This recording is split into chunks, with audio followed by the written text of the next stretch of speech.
Kinuyog ng mga residente ang isang lalaki matapos mang-hostage ng isang batang babae sa Parañaque City. Saksi si Jomer Apresto. Kuha ang video na yan sa bahagi ng Barangay Don Galo sa Parañaque City nitong linggo. Makikita ang isang lalaki na bigla na lang sinunggaban ng isa pang lalaki hanggang sa kinuyog na siya ng taong bayan. Nakatakbo pa palayo ang lalaki pero na-corner siya ng mga tao at muling kinuyog.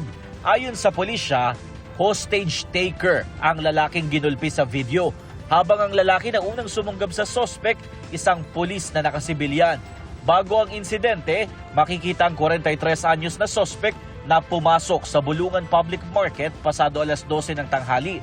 Paglabas niya, bit-bit na niya ang 2 taong gulang na babaeng biktima na katabi noon ng kanyang magulang na taga-tiktik sa palengke.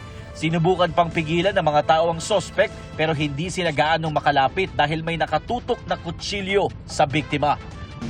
Bigla na pasugod dito yung tatay mismo ng bata at humingi po ng sukulolo sa amin. Dala-dala kasi nila yung anak nila doon. Biglang napadaan itong suspect at biglang tinangay yung anak nila. Umabot sa mahigit 1 oras bago tuluyang nasagip ni Patrolman Samuel Melad ang biktima sa bahagi na ng tulay. Mahigit 1 kilometro ang layo mula sa palengke. Nagtamo ng mga galos sa biktima. Sugatan din ng pulis matapos niyang awatin ng mga gumugulpi sa suspect at makuha ang kutsilyo na nalaglag nito. Masaya kasi safe yung bata. Kasi yun lang po talaga nasa isip ko, yung maligtas yung bata po. Kasi nung nasa tulay po, yun nasa isip ko nun po. Tatapon niyo yung bata dun sa may dagat. Ayon pa sa pulisya, 1 oras bago ang pagdukot sa batang biktima, isang lalaki ang tinangkapang i-hostage ng suspect. Maswerte at lumaban daw ang lalaki.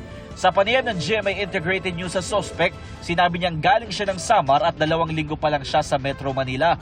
Mamamasukan daw sana siya bilang construction worker. Pero balisa raw siya dahil naghiwalay sila ng kanyang asawa. Ang kutsilyong ginamit niya sa pang-hostage, napulot umano niya sa tabing dagat.